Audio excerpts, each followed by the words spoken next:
Welcome to the Leader Mentality Show with Rob Clemens. We are at the Greg Rolls Legacy Theater here in North Myrtle Beach. Come check it out. One of the best spectacular events you can have, whether you're a person who is just visiting North Myrtle Beach, whether you're a business owner who's lived here your whole life. Come on down, check out the Greg Rolls Legacy Theater.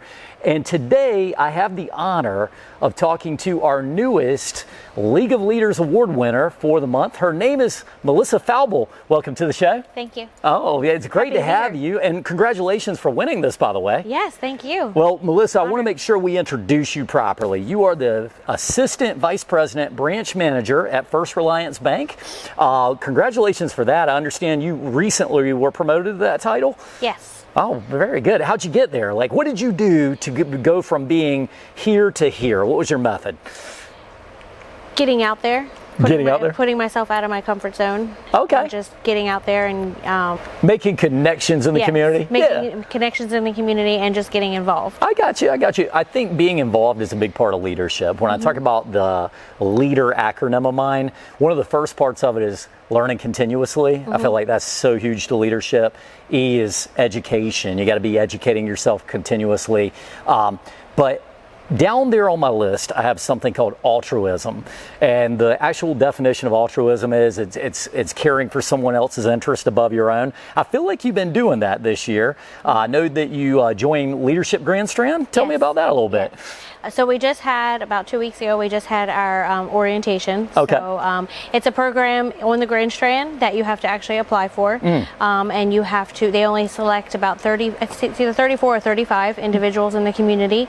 And with your application, you have to have 3 letters of recommendation. And then they go through each application and each recommendation, and then they handpick each individual. So when Melissa, with all your contacts, when you're looking for a letter of recommendation, who's number one on the list? Well, somebody at First Reliance was my first pick. And then mom's up there somewhere? No, I'm just kidding. there might be this Michael Sokolic guy. He did write me one. Did he really? Yes, he did. Man, well, you know, if Michael Sokolic does it, you're probably all set then. Yep. You didn't even need anything else, right? That was my shoe-in right there. It was Michael Sokolic. And of course, I have to plug Michael because Michael's company, Paradise Financial Services Strategies, they're one of the actual companies that sponsors the League of Leaders, so it's very cool to have him involved. Very good stuff. Tell me a little bit more about the Leadership Grand Strand. What kinds of things do they do for the community? Because I hear about it all the time. So it's a 10-month program. Okay. And you meet every month. You meet, and then it's an all-day that you're with everybody, and you get to see different things in the community. I understand there's a trash day that we get to go and see that whole area. Oh, okay. Oh, like over at the dump, like at the recycle centers or something. I believe so. Yeah. Okay, nice. Yeah. So it's interesting because we get to the government we get to go to the airport for a day.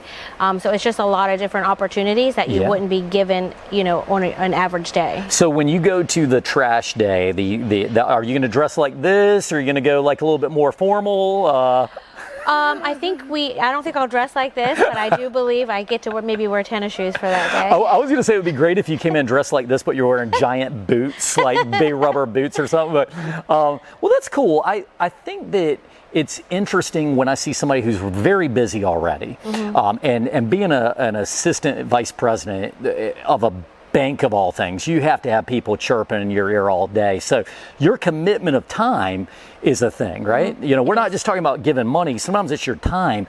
And for you to commit a day a month is a big commitment. Why was that so important to you?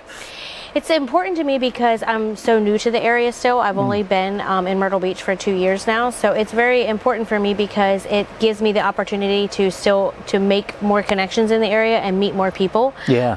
And just get to expand my knowledge for the area, because when I moved here, I didn't know anybody and I didn't know anything. I didn't even know how to get to work my first day. So it's important for me to get out there and learn where all these places are and learn new things. Why did you pick Myrtle Beach? When you're, and we're going to get into your life story a little bit, because I want to hear about how your destiny got you here, but why Myrtle Beach? Because we have such a huge amount of people moving down here at any given time, but you had to look at a giant map of the United States and say, that's where I'm going. What was the thought? So everybody jokes a lot and asks, did I just like throw a dart at the map? Is that how I ended up here? And pretty much it is. I wasn't one of those people that vacationed here my whole life. Yeah. I came here one time to run the Myrtle Beach Half Marathon in March 2022. And then I've always been a beach girl. I love the beach. I love the water. I love the ocean.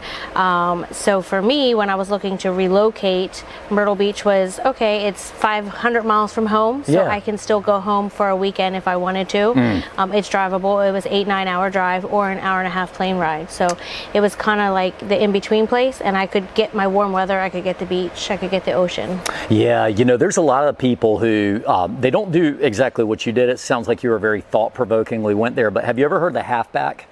No. So this is it's a very specific kind of group of people, but what they do is they live in the Northeast and they decide we're going to go retire in Florida. So they go all the way to Florida, and at some point they're down there and they're going, well, we're kind of far from home. It's a little hot, all these things. And they go, let's go to Myrtle Beach. They call them a halfback because you get half back home. Right. You can use that someday in your banking. That's very cool. I thought about something. If you threw a dart at a map and you hit Myrtle Beach, you're very close to be in the ocean. What if you had gone in the ocean? Would you have to find an island somewhere? Probably so. The dart matters, people. That's what we're trying to get at.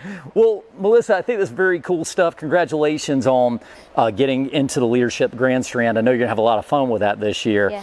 You talked about getting out there, and you said part of the way that you got promoted was partially because you're out there, and I presume that means you're out in the community, you're getting to know people and things like that. What has been something that has been the best experience for you? Just any one. It doesn't have to be the number one, but give me a great experience you've had when you were out there networking.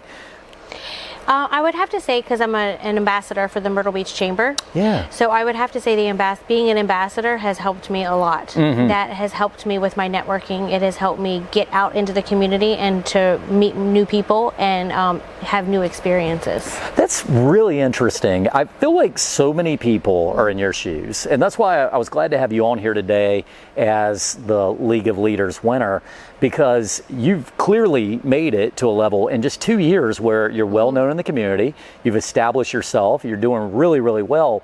And a lot of times I ask people, how'd you do that? And it's not like you had some person that you knew that helped, pull you up, or maybe there's some people who helped you along, but not anybody who pulled you up. And how did you do it? So you went out, you started getting involved. The Chamber Ambassador thing, I imagine that helps you meet a lot of new businesses. It does. What has that done for you? It's helped me a lot. Yeah. Like you said, it's helped me get my name out there, meet a lot of people. When I first went to the Myrtle Beach Chamber and I said I wanted to be an ambassador, I was only here like 2 months at that point. And they, like First Reliance was always involved with the Chamber, but nobody ever showed up to anything that the Chamber had. They didn't even have a connection with the Chamber and First Reliance. So when I first said where I work and this is what I want to do, it really helped get me out there and help me meet a lot of people. I love that. You hit two big things, and for our viewers, if you run a business, sometimes you get involved with all these associations. This has been my experience. I joined the Home Builders Association, I joined the Chamber, I joined the Realtors, whatever it is, and you're waiting for those leads to start rolling in, right? That's what I think it's a faux pas of a lot of businesses. We just start thinking like, well, I just joined the Chamber, so I can't wait to see how many leads I get this year.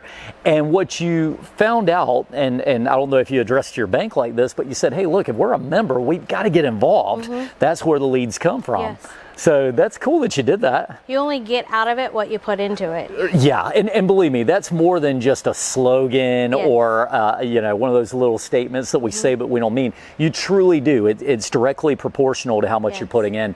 As a ambassador, how much of your time does that take during a week? It doesn't take a whole lot of time, just a couple extra hours. It all depends on how many different events they have throughout the week, and checking in with my investors on a weekly basis. Okay, got you. Who's the goofiest ambassador at the Myrtle Beach Chamber of Commerce? There's got to be a goofy one. Michael Sokolic. Oh, I've heard of this guy. We might as well just put him in the subtitles down here at the point. No, that's funny. Well, I know Michael, he also does it the right way. He's always out there trying to get into the community and just make a name for yourself. So well done. Well, what else have you been doing lately? I know you've been busy. Anything you've been kind of excited about? Well, First Reliance just celebrated 25 years. Wow. We've only been in the Myrtle Beach community for about 5 years. Okay. But we did, as a bank whole, just celebrate 25 years. So that was pretty big. We did that about 2 weeks ago. Nice. Very cool. I think about a company 25 years in, and and what that looks like as a company to get that far. From the founders of that company to where they are now, what do you think, like, what was the method of success? We were owned by two brothers, so I think their method was they were worked for banks previously, and they wanted to create a bank and have a bank that was there for the people and truly a better bank. Okay. So for them, truly being a community bank, I think has been huge. So now I'm starting to see local decisions. Yeah, I'm seeing that connection now. You're looking at the community base. You're getting out into the community. Very cool stuff. I like that. Yes. And I've heard something about this banker school. Yeah, so I didn't even know what banker school was until obviously I moved here, and it's a pretty big thing. It's banker school in South Carolina. It's at the University of South Carolina in Columbia. Okay. I was just there for a week in July. It's actually a 3-year program. Okay. And the only way to get into banker school, like you can't just apply yourself, is you have to be recommended or referred by your CEO or some type of senior management leadership with your financial institution. Man, that's really cool. So what are you going to learn at banker school? They teach you all about how to count money? I wish that was all it was. Right. But we're there for a whole week. Okay. So one class that we just had was economics. Okay. So we're there every day for 5 days. You're there like 8 to 5. One of the biggest things and big takeaway from banker school is the connections, because you meet a lot of different people from various different banks in various different positions. So just making those connections with those individuals and staying connected with them, not just for the 3 years, but I'm told from other people that have gone to banker school that they have stayed connected with a lot of the individuals they met in banker school, years and years down the road. Staying connected. And it's helped open up doors for them, along the way. No question about it. I find that when we talk about things like going to school and being connected, I hear a continuous theme with First Reliance, which is that you guys it's very important for you to be connected to all the parts. Yes. Tell me about a customer experience. What is something that you think that a customer will pick First Reliance over the other local bank for? I would have to say, because we truly are that local bank, all of our decisions are made locally. Our owners are still very much involved every day in Florence, and they started the bank 25 years ago. And when they started First Reliance, they started in a trailer, in a parking lot. Is how they opened when they first started and opening up accounts in the trailer. Humble beginnings, folks. That's where it usually starts, and we're going to get back to more of that in just a minute. Cool. So anyway, so good stuff with that, and I can appreciate where First Reliance started all those years ago, working out of a trailer 25 years ago. Let's talk about you a little bit. How'd you get to this spot you're in? So my banking career, oddly enough, probably did start about 25 years ago. It's hard to believe because I'm only about 30 years old. Yeah, I was thinking that. I was like, man, crazy. You must have been a really interesting 5-year-old. Yeah. Right. But it started about 25 years ago in banking. I wasn't originally going to be in banking. It wasn't my initial pick when I got out of high school.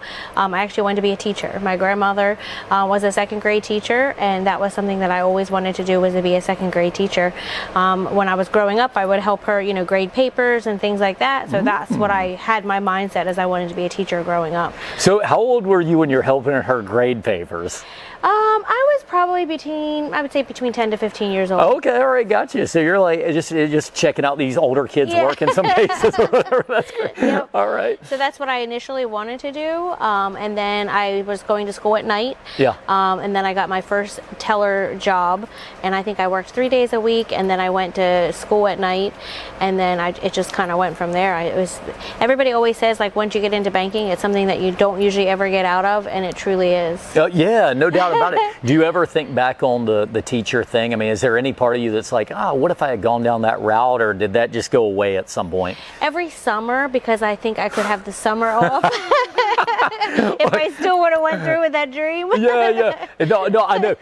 But then you realize, like, it's like the grass is always greener, but then you realize that they're probably, I mean, I don't know what teachers do during the summer, but I'm guessing they probably work all summer anyway, right? Probably. Yeah. I think nowadays a lot of people do. A lot of teachers do work all summer. Yeah. Plus, a lot of schools now I think go like all year. So it probably wouldn't have worked out for me anyway. Yeah, I still didn't get that extra beach day in. Yeah, I get you on that. That's funny. So, but I do think there's something to be said though for the education side. You're educating people every day with what you're doing. I am, and I love what I do.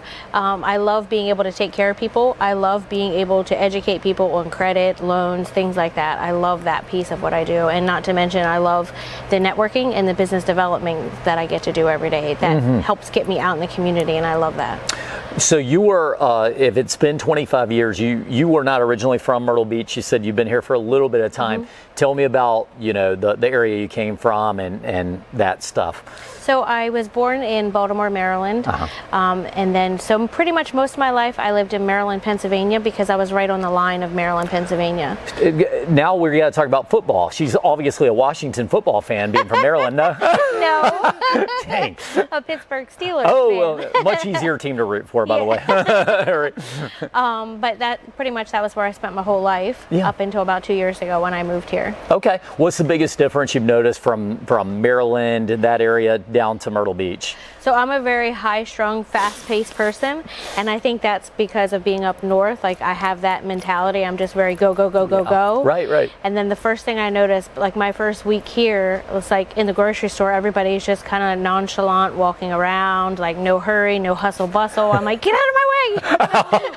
Right. Because I'm always go, go, go. Yeah. People are like, who is this person over here? But it's interesting because I do feel like culturally that is true. It's a little more laid back, but we have so many Northerners in this neck of the woods now. I think that's probably changed even since you've been here a little bit. Probably, yeah. So how are the clients, like how is your typical client that you're meeting here at your local branch versus back up north? Are they also more laid back, or are they? Very laid back. Like I remember like some of my first clients that would come into the branch, like they would just come in, plop down in a chair and sit down and be like, hey, how's it going? And I'm like, oh my God, this is like normally at home, like people would be running and I gotta go. I got like 5 minutes. Like I only got 5 minutes. I gotta open this account in 5 minutes. Which is never possible. 5 minutes, huh? Yeah. That much. So now, it's very different. What is something that you feel like, though, that people stay with you because of? Initially, you got to get them in the bank. Now you got to service them. Why would somebody stay with you? Like, tell me about a long-term customer. What is something that you feel like they're staying for? Is it all about the personality? Is it about the service? What's the key to your business's success? I think it's the service and the personality, like you said, because I have a tendency, I say coddle my customers, but I really truly do because I care about every single one of them. So whether I, answer a call from them, 8 o'clock at night or respond back to a text message at 8 o'clock at night, even on a Saturday, like I feel like, I just care about my customers that much. I think that is the difference in a leader mentality and not. So often I talk about the fact that I believe everybody wants to be a leader, but usually if you talk to somebody who's not very evolved, to them leadership means being in charge. Do you know what I mean? Like a lot of people are like, I want to be in charge. I want to be the leader. And I'm saying, no, leadership starts way before you're in charge. Leadership's the way you carry yourself and the way you affect the people around you. And so when you talk to, like you just said, what I heard was that you care about the people first and foremost. It's not about what can you do for me? It's like, what can I do for you? And so I think that is a huge part of what you're doing out there. Were you born like that? I mean, is this something that's just been naturally ingrained in you, or is there somebody that inspired you? I've had several people over the last couple of years that have inspired me, but I was brought up, in that mentality. Like I've been working since I was 15 years old. There have been times I've had 3 and 4 jobs my whole life. So that was kind of engraved in me. But I've had several people. Before I moved here to Myrtle Beach, I worked for a credit union, and I had 2 people that I consider some pretty good mentors that helped get me to where I'm at. What was a good tip somebody gave you?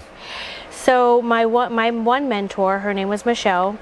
well, it is Michelle. She's still around. Okay. But she was my mentor, and then she became my supervisor. And I'll never forget the one day I had to do so many business calls and so many things a week to get me out.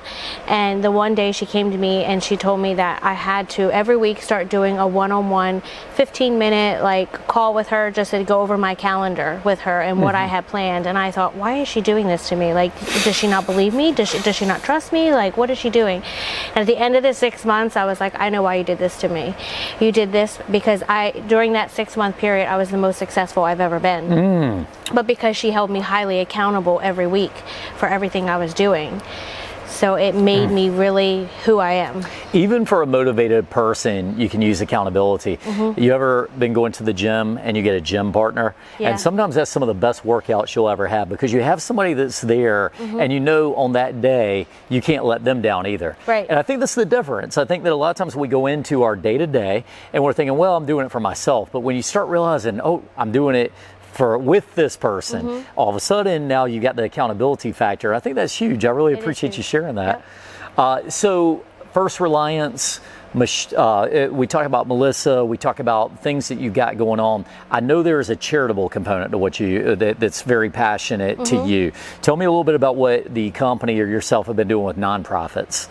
I think for nonprofits, anything maybe animal related. I think it was back in April we hosted a yappy hour, we called it, at the Sneaky Beagle, and we had an animal rescue come out, and we kind of set up a table, did raffles, and helped them raise some money, and then also help any animals get adopted. That's so cool. Did you come out with some dogs, new dogs for yourself? No. No. Man, it's hard though to resist. I had to stay away. Right, absolutely. I always love anytime we can help out animals, help out some, a service member, anything like that. That's amazing. Want to go back to something that I feel like you've shared with me, if you don't mind sharing it. Sure. Let's talk about a challenge in your life, something that you had happen to you that made you stronger, if you don't mind sharing. Sure. It was August 7th, 2020. I had a house fire, and I lost everything in that fire. I had a dog. He was my everything. His name was Steele. He was in the house fire, and my neighbors actually got him out, and he came out with not a scratch, nothing on him, not even a singed hair. He got out, and it was him and I that originally moved here together. So he was my everything. But that house fire, I think, to literally, like, when I left for work that morning, I had no idea that that was going to happen, and then to lose everything in that little bit of time, everything you worked your whole life for, kind of made me who I am. It was getting through that, and not even only having the shirt on your back for a period of time. What's the first thing that goes through your head when that happens?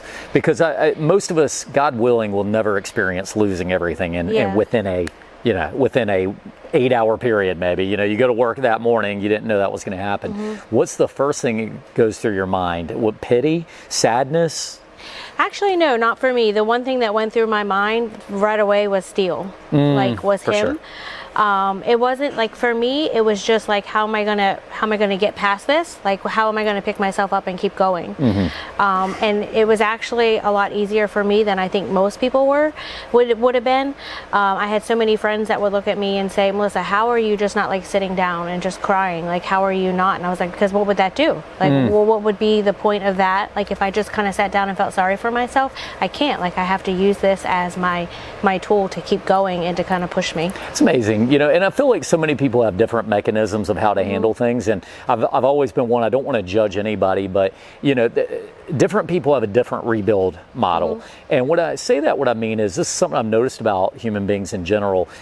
Some people's rebuild mode goes into the next day. And I kind of think about, picture an ant bed on the ground. Do you ever like kick one of those things? And what do the ants do? Do they sit around and just, oh man, you believe this happened? And someone go on strike and move away? No, they just start building up immediately. And I think that as human beings, you do need to have that time to recollect a little bit, to feel. I think sometimes you need to wallow in it for a minute, perhaps, and that's understandable. But the sooner you can start rebuilding, the sooner you can start building a better, stronger, hopefully, future. So very cool that you shared that. I appreciate that you're sharing that and that you are where you are today. Yes. Yeah. I think a lot of times, like I think about seashells when I go out. I try to take a walk every week, even if it's just have an hour. Yeah. I like to go up to the beach. It's my unwind, and it kind of brings me back to reality. So Did you say she-shells? Oh, okay. A seashell. I thought I'd uncovered a special thing that I didn't know about, like the she shed. Okay, all right. Shell.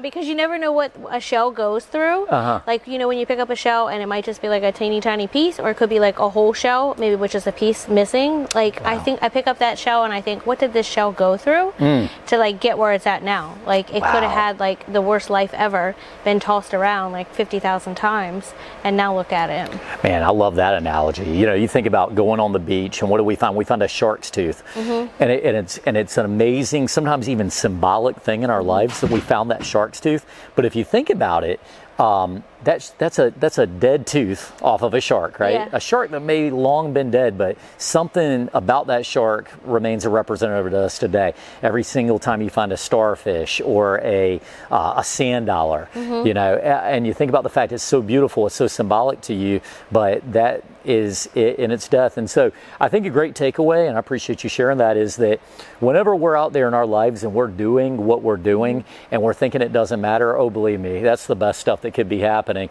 and you always have a chance to inspire somebody else. Yes. Well done, well done. Well, Melissa, we got a few minutes left. I wanted to ask you, what's something that you could recommend to somebody who wants to get to be the best leader they can be? Something that you've done in your life. It sounds like you gave me one just now. Get away from things, take a time to unwind, go look for seashells if you can. But is there anything else that you think would be a great thing for you that you do that others might be able to apply? I would have to say always make sure, kind of going back to the beach, I always like to make sure I do something for myself, whether the gym, running. I became really big into running several years ago, and even like that hour to 2 hours every morning that I take for myself, like that's my time. Are you running for an hour to 2 hours? Okay, so maybe not that. I mean, I do the run and then I go maybe to the gym. No, hey, that's impressive, because I'm that guy who I've always liked physical fitness, but I run for 20 minutes. I'm hating life, so I'll give it to you, man. That's awesome. I call them my therapy miles. Your therapy, well, right. And miles. when you're in the moment of doing that, it feels like all your other troubles probably do drown away. So I'm with you. So definitely taking that time for myself every day. And leadership is a team sport. Yeah. Wow. That's something I've learned over the years. It's not me. It's the team. Leadership is all in a team. It very rarely are you able to do it on your own. And even if you're able to do it on your own for a little while, you can only ever grow to so far doing it on your own. And believe me, I'm a small business owner myself, and I know what it feels like to do everything, but you're always going to be restricted. No matter how talented you are, it's the most universal rule ever. So I appreciate it. Leadership is a team sport, folks. Well, Melissa, I appreciate you being on. Very, very good tips today. Look forward to getting to hear more about you and your AVP role over there, how Leadership Grand Strand's going, and we just appreciate you being on the show. Thank you. I appreciate it. Thank you for the opportunity. Absolutely. And thank you. And we want to congratulate Melissa again, Melissa Fowble from First Reliance Bank. She has done fantastic things for the community, and you can do it too. Go out there, meet somebody, make a contact, take some time for yourself every day. And remember, leadership's a team sport. It's about making the others around you better. And with that being said, I want to thank the Greg Rolls Legacy Theater. Come on down to North Myrtle Beach and see them. Great venue. We appreciate them. Also, thank you to Michael Sokolik and Paradise Financial Strategies. You ever need any help, that's the place to go. Thank you to Carolina Bays Real Estate and Construction. And we will see you all next time on the Leader Mentality Show with Rob Clemens.